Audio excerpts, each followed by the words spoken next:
नमस्कार मित्रों, मैं Rajiv Mishra social research foundation में आपका बहुत बहुत स्वागत करता हूं और आपको बताना चाहता हूं सोशल रिसर्च फाउंडेशन उच्च शिक्षा में शोधपरक शिक्षण के लिए लगातार तत्पर रहता है और इस क्रम में हम 6 अंतर्राष्ट्रीय रिसर्च जर्नल्स का प्रकाशन लगातार कर रहे हैं।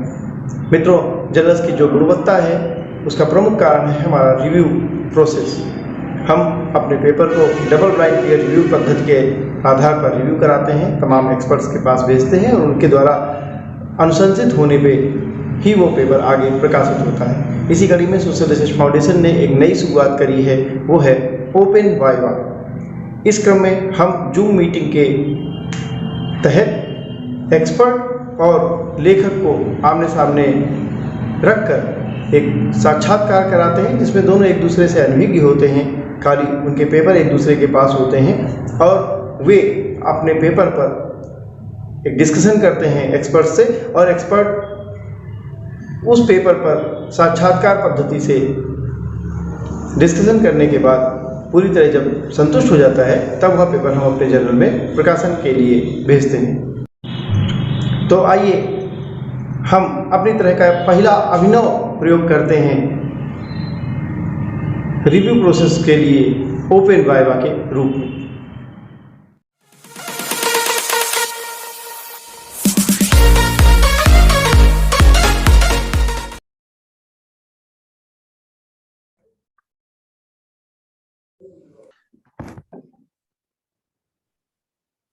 And please make me host also.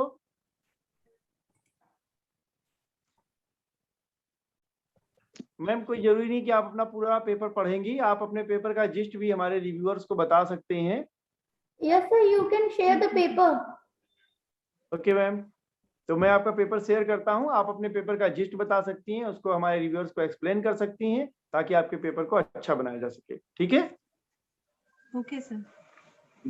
नमस्कार मित्रों, मैं Rajiv Mishra social research foundation में आपका बहुत बहुत स्वागत करता हूं और आज आपके सामने हम लेके आए हैं पॉलिटिकल साइंस के कुछ रिसर्च पेपर, जिनको हमारे रिव्यूअर्स अपने संरक्षण में रिव्यू करेंगे और ऑथर को बताएंगे कि इस पेपर को कैसे अच्छा किया जा सकता है।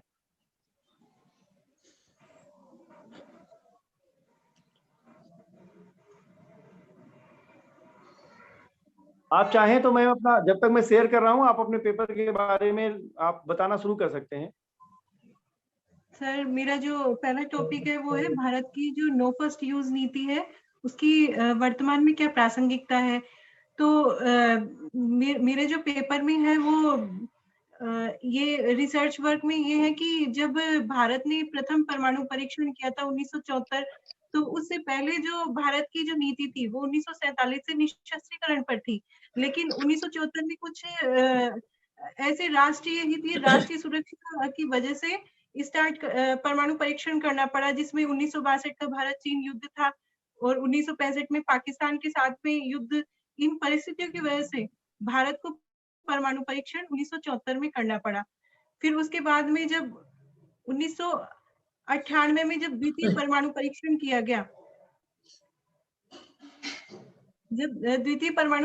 किया गया, तब उसमें 8 सूत्री घोषणा अटल बिहारी वाजपेयी जो उस वक्त प्रधानमंत्री थे, उन्होंने अपनी नीति घोषणा की थी, जिसमें पहला जो वर्ड था वो यही था, नो फर्स्ट यूज नीति। मतलब भारत प्रथम रूप से परमाणु का प्रयोग नहीं करेगा, लेकिन अगर कोई देश परमाणु आक्रमण करता है तो उसकी जवाबी कार्रवाई करेगा। तो आज उसी के संदर्भ में जो प्रासंगिकता है वो क्या है, क्या भारत को अपनी नो फर्स्ट यूज नीति में चेंज कर देना चाहिए, ऐसा संकेत वर्तमान सरकार ने दिया था। तो इसके संदर्भ में प्रासंगिकता ये है कि भारत अपनी प्रथम रूप से उपयोग न करने की अगर प्रासंगिकता है, तो पहला ये है कि भारत के पड़ोस में ही चीन और पाकिस्तान ये बिल्कुल पास में ही है, तो इसलिए भारत को नो फर्स्ट यूज नीति को परिवर्तन नहीं करना चाहिए। दूसरा है कि भारत के थोड़ा पड़ोस में रूस और उत्तर कोरिया है। और तीसरा पॉइंट कहना चाहे तो नो फर्स्ट यूज नीति की वजह से ही भारत है उसके आत्मरक्षा का समर्थन होता है, भारत के राष्ट्रीय सुरक्षा सुनिश्चित रहती है और ये शांति काल का शांति एवं सुरक्षा का स्थायित्व दोहराता है। और अगर हम देखें तो अगर भारत नो फर्स्ट यूज नीति में चेंज करता है, तो जो चीन ने शुरू से ही एक नीति घोषित की थी कि जब तक चीन तब तक प्रयोग नहीं करेगा परमाणु हथियार जब तक कोई अन्य देश उस पर आक्रमण न कर दे। लेकिन अगर भारत अपनी नीति में परिवर्तन करता है तो हो सकता है चीन अमेरिका पे, भारत पे या रूस पे या किसी भी देश पर हमला कर दे और इस परिवर्तित नीति का आरोप भारत पर लगा दे। तो इससे ये भी हो सकता है कि भारत की अंतर्राष्ट्रीय छवि पर दुष्प्रभाव पड़े। अतः भारत को परमाणु नीति की समीक्षा करनी चाहिए और समीक्षा करते हुए युद्ध काल और शांति काल दोनों के लिए अलग अलग परमाणु नीति की समीक्षा करते हुए अलग अलग परमाणु नीति बनानी चाहिए।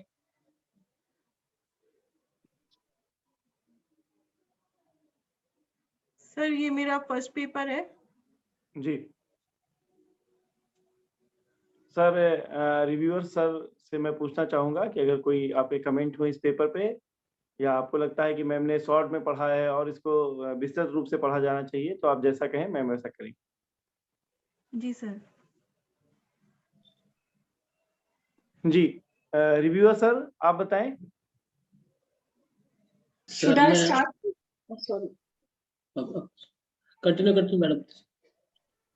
नहीं sir, please. Sorry. अरे आप please continue. Okay, thank you so much sir.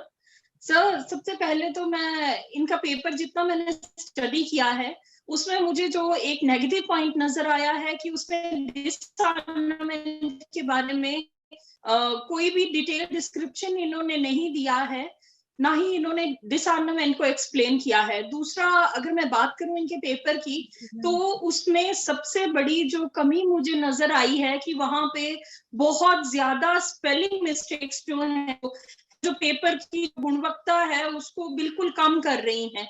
जैसे कि मैं कुछ एग्जांपल लेना चाहूंगी, विश्व, पोखरण, पश्चात, वैश्विक, देश, ऐसे सभी स्पेलिंग्स को उन्होंने जो है बिल्कुल करेक्शन नहीं किया है उसमें। तो पेपर को स्टडी करते ही सबसे पहले ही ये sir, can you hear me sir? Am I audible sir? जी जी मैम, यू आर ऑडिबल। मैं खाली आपको इतना बताना चाहता हूं कि वो जो सा वाली मिस्टेक है वो एक्चुअली कंप्यूटर टू कंप्यूटर, जब भी हिंदी के पेपर हमारे पास आते हैं तो हो सकता है मैम ने सही भेजा हो, लेकिन वो जब हमारे कंप्यूटर में लिखते हैं तो सा से सा की मिस्टेक चेंज हो जाती है। मैंने अपने पास लिख के रखा है, वो सा वाली मिस्टेक मैं अपने स्तर पर ठीक करा दूंगा। बाकी जी सर,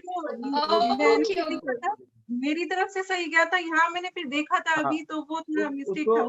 उसको मैं प्रूफ रीडिंग को भेजूंगा और मैम उसको हर जगह इंगित कर दीजिएगा, उसको हम ठीक कराएंगे। वो एक टेक्निकल मिस्टेक है जो हर बार होती है, इसको हम समझते हैं। जी ओके ओके, तो बस मेरा इतना ही कहना है कि ये जो पेपर है बड़े अच्छे से इसको ब्यूटीफुली डिस्क्राइब किया गया है, लेकिन इसमें मुझे जो नेगेटिव पॉइंट्स लगे हैं, एक तो जैसे कि मैंने कहा और पता लगा कि टेक्निकल मिस्टेक्स हैं ये।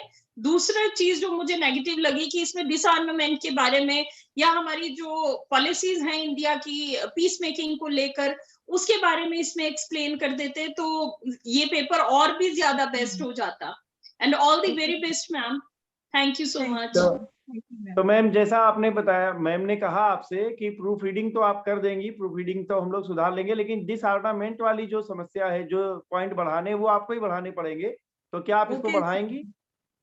जी ठीक है, थैंक यू। डिसआर्मामेंट उसमें डाल दूंगी मैं, मतलब हाँ, उसकी तो डेफिनेशन लिखनी है कोई स्टार्टिंग में। ठीक है, एग्जैक्टली। अगर आपको मैम से कोई सवाल है तो आप पूछ सकती हैं, लेकिन ऐसा करने से आपका पेपर और अच्छा हो जाएगा। मैं चलता हूँ रिव्यूअर सर की ओर से। सर आपको कोई सवाल है मैम से? ये सर, ये वैसे तो काफी रेलिवेंट टॉपिक पर लिखा उन्होंने, पर जैसा आपने बताया कि कुछ तो ये कंप्यूटर टू कंप्यूटर या फॉन्ट चेंज होने से कुछ ग्रामेटिकल मिस्टेक्स आ गई है, जैसे उन्होंने बताया कि ठीक कर लेंगे उसको। और दूसरा, इसमें काफी इंपॉर्टेंट टॉपिक है पर इसमें बड़ा शॉर्ट तरीके से लिखा गया। इसको थोड़ा अगर और एक्सपेंड कर दें, थोड़ा सा एक्सपेंड कर दें, उसमें एक इसमें हाइपोथेसिस भी अगर ऐड कर दें, हाइपोथेसिस ऐड करके प्लस उसको लास्ट में टेस्टेड कर दें हाइपोथेसिस को, अगर ऐसा पॉसिबल हो तो। हाइपोथेसिस की कमी है इसके अंदर। और कुछ इसमें रिव्यू ऑफ लिटरेचर काफी कम है इसमें, कि उस पर लेटेस्ट बुक्स होंगी काफी। रिव्यू ऑफ लिटरेचर है और जो इसमें बिब्लियोग्राफी या संदर्भ ग्रंथ सूची है, उसमें फिर SRF जो आपका सोशल रिसर्च फाउंड है, उसके कुछ गाइडेंस को इन्होंने वायलेट किया है, उसके अकॉर्डिंग ही बनाए, थोड़ा और एक्सपेंड भी कर रहे हैं बिब्लियोग्राफी या रेफरेंसेस को भी। जनरली इन मैंने 2-3 और भी पेपर्स देखे, उसमें ये जो कमी कर रहे हैं, जैसे रेफरेंसेस उसमें पेज नंबर भी दे देते हैं। तो अगर पेज नंबर दे देते हैं तो इन टेक्स्ट साइटेशन भी होना चाहिए। जैसे फड़िया पेज नंबर लिख दिया 32, तो फड़िया का जहाँ ऊपर आएगा रेफरेंस, उसमें फड़िया आना चाहिए, वरना सिर्फ नाम, बुक का नाम लिखकर छोड़ दिया फड़िया ये इंटरनेशनल रिलेशंस। अगर पेज नंबर लिखते हैं फिर इन टेक्स्ट साइटेशन भी होना चाहिए। ये तीनों चारों मैंने आर्टिकल स्टडी करके देखा, तो उसमें कॉमन कमी कर रहे हैं। अगर ऐसा करें तो और भी अच्छा। अगर पेज नंबर लिखेंगे तो फिर इन टेक्स्ट साइटेशन भी दें, और नहीं लिखते हैं पेज नंबर तो फिर वो सिर्फ ऐसे लिख दें। ये अगर हो जाए तो और अच्छी क्वालिटी आ सकती है। बाकी ठीक है सर, ये अगर कुछ करेक्शन कर दे तो अच्छा बन जाए। थोड़ा एक्सपेंड करना, क्योंकि इम्पोर्टेंट टॉपिक है, थोड़ा एक्सपेंड करें। Thank you. बिल्कुल। तो मैम, जैसा सर ने कहा, आपने सर की बात सुनी होगी, समझी होगी। मैं एक बात कहना चाहता हूँ, सोशल रिसर्च फाउंडेशन की तरफ से भी कहना चाहता हूँ कि रिसर्च चाहे हिंदी की हो, चाहे अंग्रेजी की हो, प्राइमरी डाटाबेस हो, चाहे सेकेंडरी डाटाबेस हो, बिना परिकल्पना के कोई रिसर्च हो ही नहीं सकती। हाइपोथेसिस तो हर रिसर्च में होगी, तभी आप रिसर्च करेंगे, तभी आप, जब आप सोचेंगे कि भाई ऐसा हो सकता है और आपने इसको खोजा, तो अगर आप अपनी हाइपोथेसिस में जोड़ देंगी कि हम ये शांति की स्थापना करने जा रहे थे या व्हाटएवर जो आपका है, और उसके बाद कंक्लूजन में जाके उसे ही सिद्ध कर देंगी, तो परिकल्पना सिद्ध भी हो सकती है और परिकल्पना सिद्ध नहीं भी हो सकती है। वो भी रिसर्चर की ईमानदारी पे निर्भर करता है। तो ये पेपर यहाँ से तो ठीक हो जाएगा। और एक बात और जो सर ने कही, बिब्लियोग्राफी या रिव्यू ऑफ लिटरेचर की जो बात करी, लेटेस्ट रिव्यू ऑफ लिटरेचर की, तो चूंकि हम लोग करंट टॉपिक पे बात कर रहे हैं, तो मैं आपसे निवेदन करूंगा कि आप ऐसा कर सकती हैं, एक आध अगर रिव्यू ऑफ लिटरेचर में आपको कंटेंट कोई मिल जाए, जोड़ देंगी तो अच्छा हो जाएगा। एक बात सर जो मैं आपके समक्ष रखना चाहता हूँ, रिव्यूअर सर के समक्ष, वो जो आपने बताया पेज नंबर डालने के बाद फिर वहां पे कोटेशन के तौर पे डालने वाली बात, फुटनोट के तौर पे डालने वाली बात, तो जो शुरुआत हमारे सोशल रिसर्च फाउंडेशन ने करी है ना इस रिव्यू पद्धति के माध्यम से, सर मेरे ख्याल से वो फिर बाद में भविष्य में वो ठीक हो सकता है। अभी तो मैं जितने रिसर्च पेपर हमारे पास आ रहे हैं, मैं देख रहा हूँ कि वो फॉर्मेशन तो जरूर है, लेकिन कोई एमएलए को, कोई किसी पद्धति को मतलब फॉलो नहीं कर रहा है। तो ये एक पूरे समाज की समस्या हो गई है। शायद ये जागरूकता का अभाव होगा या हो सकता है जो भी हो। तो अगर आप लोग हमारे साथ जुड़े रहेंगे तो मेरे ख्याल से ये आगे चीजें ठीक होनी जाएगी। मैं आथर मैम से पूछना चाहता हूँ कि मैम आपको इसमें कोई दिक्कत है? No ma'am, no sir. जो सर ने सुझाया आप इतना करने की कोशिश कर दीजिएगा, और जितना नहीं हो पाएगा फिर उसको आप हमें एक ईमेल डाल दीजिएगा, हम कम्युनिकेट कर लेंगे। ठीक है? बिल्कुल बिल्कुल सर जी। तो मैं इन शब्दों के साथ इस पेपर को अप्रूव मानूं सर? यस यस, और बहुत धन्यवाद SRF का जो इनको बहुत अच्छा प्लेटफॉर्म अवेलेबल करा रहे हैं, भी बहुत ही अच्छा, बड़ा इनोवेशन, बहुत अच्छा लगा। ये भी हमें अच्छा लगा कि रिव्यू करें। थैंक्स इसके लिए। मेरे विचार से इस समाज में एक नया आएगा कि जिसने पेपर लिखा होगा वही प्रेजेंट कर पाएगा, जिसने पेपर नहीं लिखा होगा ना, जिसने मैनेज किया होगा वो तो फिर पेपर आपको प्रेजेंट नहीं कर बिल्कुल, ये बहुत ही अच्छा इनोवेशन है। आपकी पूरी टीम को बहुत ही धन्यवाद, SRF की टीम। सर बहुत बहुत धन्यवाद आपको। और मैम का ही एक दूसरा पेपर है, पेपर नंबर 15159 है, तो मैं उसको भी शेयर करता हूँ स्क्रीन पे। हमारे माननीय रिव्यूअर्स, आपका समय जा रहा है, लेकिन मैं सोचता हूँ कि ये एक समाज के एक बहुत अच्छी चीज देंगे आप समाज को। तो मैम फिर मैं आपका दूसरा पेपर शेयर कर रहा हूँ, उसे भी आप फ्लोर पे पढ़ें। ठीक है? जी जी सर।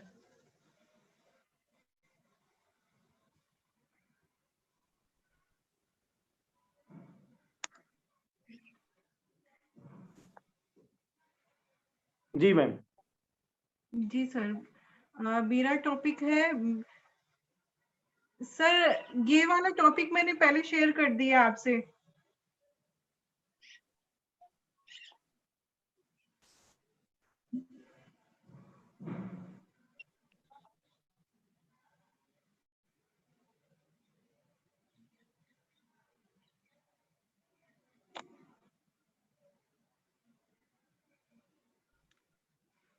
जी सर, मेरा जो ये टॉपिक है ये है बहुपक्षीय निर्यात नियंत्रण व्यवस्था में परमाणु आपूर्तिकर्ता समूह एवं भारत की सदस्यता। तो ये जो टॉपिक है इसमें जो भारत है वो परमाणु आपूर्तिकर्ता समूह में निरंतर 2008 से सदस्यता हेतु प्रयासरत है। तो पहले मैं परमाणु आपूर्तिकर्ता समूह के बारे में बताना चाहूंगी कि इसकी स्थापना 1974 में भारत के परमाणु परीक्षण की प्रतिक्रिया स्वरूप हुई थी। और बहुपक्षीय निर्यात नियंत्रण व्यवस्था का मतलब है कि जो ये व्यवस्था है ये 4 ग्रुप से मिलके बनी है। परमाणु आपूर्तिकर्ता समूह, एमटीसीआर, वासीनार ग्रुप और वासीनार अरेंजमेंट और ऑस्ट्रेलियन ग्रुप। तो भारत ने जो 3 ग्रुप है एमटीसीआर, वासीनार अरेंजमेंट, ऑस्ट्रेलियन ग्रुप की सदस्यता प्राप्त कर ली है। लेकिन चीन के प्रतिबंधों की वजह से, चीन के अवरोध की वजह से भारत जो परमाणु आपूर्तिकर्ता समूह एनएसजी है उसकी सदस्यता अभी तक प्राप्त नहीं कर पाया है। तो इसी को लेकर जो कुछ इसके ये मतलब मैंने ये टॉपिक लिया है, इसमें मतलब भारत को इसकी आवश्यकता बहुपक्षीय निर्यात नियंत्रण व्यवस्था के लिए इसमें चीन अवरोध इसलिए कर रहा है कि चीन चाहता है कि भारत पहले परमाणु अप्रसार संधि पर हस्ताक्षर करे। लेकिन और इसके साथ ही भारत अंतर्राष्ट्रीय परमाणु ऊर्जा एजेंसी की निगरानी में भी आए, जो भी वो परमाणु कार्यक्रम चला रहा है। तो ऐसा भारत नहीं कर रहा है तो चीन इसमें अवरोध कर रहा है। दूसरा कारण ये है कि चीन चाहता है कि जैसे चीन कोशिश कर रहा है कि वह वैश्विक महाशक्ति बन जाए, ऐसा भारत जो उसके पड़ोस में है वो सशक्त न बन पाए। इसलिए वह चाह रहा है कि ये एनएसजी का भारत एनएसजी का सदस्य न बन पाए। तीसरा पॉइंट अगर मैं कहना चाहूँ तो ये है कि चीन नहीं चाहता कि भारत को सुरक्षा परिषद की स्थायी सदस्यता मिल जाए। अगर इसमें सदस्यता मिल जाती तो हो सकता है कि भारत को जो स्थायी सदस्य के लिए जो पांच देश है उनमें से 4 देश ने सहमति व्यक्त कर दी, लेकिन चीन इसमें इस अवरोध स्थापित कर रहा है, क्योंकि अगर स्थायी सदस्य बन जाता है भारत तो वो चीन के विरुद्ध बहुपक्षीय जो बहुत विवादित मुद्दे हैं चीन के लिए उसका उपयोग चीन के विरुद्ध ही करेगा। और भी जैसे जो है दक्षिणी चीन सागर विवाद है चीन का, और उसके अलावा भारत के साथ जो इसका दक्षिणी चीन सागर विवाद है, उसके अतिरिक्त जो भारत जापान मालाबार जो सैन्य सहयोगी जिसे मालाबार सैन्य सहयोग कहा जाता है, उसकी वजह से ये चीन इसका हमेशा से विरोध करता आ रहा है, क्योंकि वो वैश्विक मंचों पर चीन के विरुद्ध इसका प्रयोग करेगा। तो इस वजह से चीन की वजह से ही भारत को एनएसजी की सदस्यता प्राप्त नहीं हो पा रही है। लेकिन इसकी भारत क्यों चाहता है कि परमाणु आपूर्तिकर्ता समूह में उसको सदस्यता प्राप्त हो? तो इसका जो पहला रीजन है वो ये है कि भारत रूस, अमेरिका, फ्रांस के साथ असैन्य परमाणु समझौता किया हुआ है, और वैसे वर्तमान में 14 देशों के साथ असैन्य परमाणु समझौता हो चुका है। तो ये जो कंपनीज है फ्रांसीसी जो अमेरिका है, ये इन्होंने जैतापुर में जो महाराष्ट्र में है कोवाड़ा, मीठी वर्दी, यहाँ पे परमाणु विद्युत संयंत्र लगा रखे हैं। तो अब इन सब के लिए एनएसजी की सदस्यता अगर प्राप्त हो जाती है तो भारत को बिना कोई विशेष समझौते के यूरेनियम और परमाणु तकनीक एवं प्रौद्योगिकी प्राप्त होगी। दूसरा ये है कि एनर्जी की सदस्यता प्राप्त हो जाती है तो परमाणु संयंत्र से निकलने वाले जो कचरे का निस्तारण है वह सदस्य राष्ट्रों की सहायता उसमें प्राप्त होगी। और तीसरा कारण ये है कि पेरिस जलवायु सम्मेलन में जो प्रतिबद्धता प्रकट की गई थी उसमें जीवाश्म ईंधन पर भारत ने निर्भरता कम करने के लिए कहा था, और अपनी बढ़ती ऊर्जा की आवश्यकता की मांग के लिए, जिसमें भारत 40% स्वच्छ ऊर्जा का उपयोग करना चाहता है, तो उसके लिए परमाणु ऊर्जा के उपयोग के लिए एनएसजी की सदस्यता आवश्यक है। और भारत है वो जो परमाणु ऊर्जा उपकरण है उसके व्यवसायीकरण में भी बढ़ावा देना चाहता है, और अगर इसमें सदस्यता प्राप्त हो जाती है तो भारत की अंतर्राष्ट्रीय छवि भी सुदृढ़ होगी। उसके अतिरिक्त भारत की जो सुरक्षा परिषद में स्थायी सदस्यता की दावेदारी है वह भी सुदृढ़ होगी। तो भारत को इसके लिए निरंतर प्रयासरत रहना चाहिए, और संयुक्त राष्ट्र संघ या अन्य देशों के दबाव के माध्यम से भी भारत के इसकी सदस्यता प्राप्त करने के लिए लगातार प्रयास वर्तमान में भी जारी है।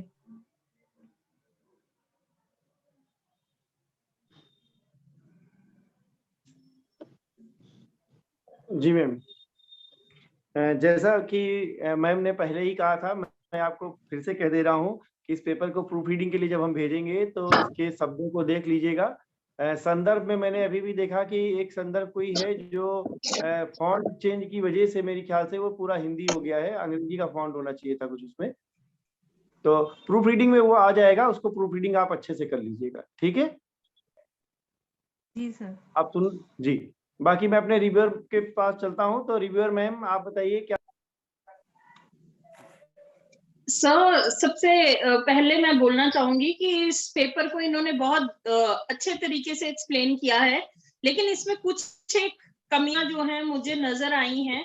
एक तो इसमें मुझे जो है मेथोडोलॉजी के बारे में कहीं भी इन्होंने मेंशन नहीं किया। एक जो पेपर का प्रॉपर मेथड होता है कि हमें एक टेक्निक होती है पेपर को रिप्रेजेंट करने की, तो मुझे वो मिसिंग लगी कि इन्होंने मेथोडोलॉजी कहीं भी मेंशन नहीं की कि कौन सी मेथोडोलॉजी जो है वो यूज कर रहे हैं। दूसरा, मुझे इनके रेफरेंसेस जो हैं उसमें मुझे बहुत कमी लगी। इसमें जितना ये करंट टॉपिक है, इसमें बहुत ज्यादा और रेफरेंसेस जो हैं वो हो सकते थे। Okay okay ma'am, thank you so much. Thank you. ठीक है मैम, आप एग्री है ना मैम की बात से? आप उसको ठीक कर दीजिएगा।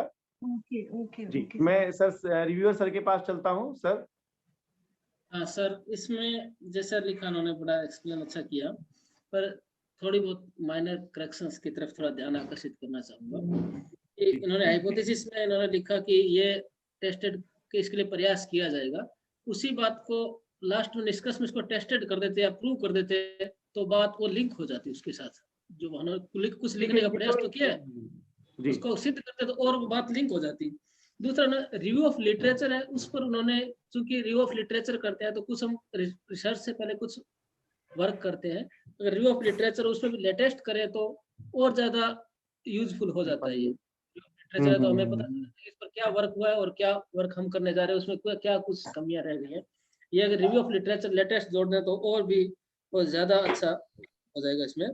और रेफरेंसेस में वही मिस्टेक वो जो पहले बता रहे हैं पेज नंबर, और वो जैसे भी आपने बताया कि लोग सभी लोग में थोड़ी थोड़ी प्रॉब्लम्स आ रही है, पूरी सोसाइटी की आ रही है। और अगर इनको थोड़ा सा 4 या 5 रेफरेंसेस दिएंगे, थोड़ा सा और एक्सपेंड कर दें तो थोड़ा और लगेगा और अच्छा हो जाएगा। कोई लेटेस्ट कम से कम 6 रेफरेंस होने चाहिए अकॉर्डिंग टू द हाँ, गवर्नमेंट भी। कम से कम 6 रेफरेंस तो एक रिसर्च पेपर में होने ही चाहिए। तो जैसा कोई लेटेस्ट बुक का रेफरेंस होगा तो और अच्छा हो जाता है। जी तो ये माइनर करेक्शन के साथ सर, एक क्वेश्चन मुझे पूछना है। जो आप बोल रहे 6 रेफरेंसेस, उसमें वेबसाइट नहीं आनी चाहिए, मतलब बुक्स के नेम ही आने चाहिए? हाँ, वो नहीं, वो रेफरेंस का काइंड कुछ भी हो सकता है, लेकिन कम से कम 6 रेफरेंस तो होने ही चाहिए एक रिसर्च पेपर में। वो वेबसाइट भी हो सकता है, न्यूज़पेपर भी हो सकता है, मैगजीन भी हो सकता है, बुक भी हो सकता है। अब एक बात यहाँ पे मैं कहना चाहूंगा कि MLA जो 6th से 7th पैटर्न चल रहा है उसमें रेफरेंस लिखने का भी एक पैटर्न दिया हुआ है। तो आप कोशिश करें कि जो आपके रेफरेंसेस लगे हैं वो सब सिमिलर पैटर्न के रेफरेंसेस हो। किसी में मैंने देखा कि ईयर पहले मेंशन है, किसी का बाद में मेंशन है, तो आप उसको भी देख लीजिए ताकि यूनिफॉर्मिटी बनी रहे। और दूसरी बात ये कि मान लीजिए हम अपनी बात करें तो हमारा मैगजीन, हमारा जो ऑर्गेनाइजेशन या किसी कोई भी, इसने आपको छाप भी दिया, लेकिन आपको आगे जो रियल इंटरव्यूज होंगे उसमें ये सब दिक्कतें आएंगी। तो बेहतर है कि हम अपने आप को अभी से ठीक करके चलें, तो आगे जो है आपको ज्यादा आसान पड़ेगा। ठीक है? तो सर ने जैसा कहा कि हाइपोथेसिस को आप वहां पे कंक्लूजन में जाके अप्रूव कर दीजिए। तो हाइपोथेसिस दी है, ये कोई बड़ी बात नहीं, आप कर सकती हैं, और रेफरेंस को थोड़ा और ठीक कर लीजिए। बाकी जो टेक्निकल सर ने बताया, सर ने, मैम ने, ठीक है मैम? मैम लेखिका मैम, आपको कोई दिक्कत तो नहीं है ना? No sir.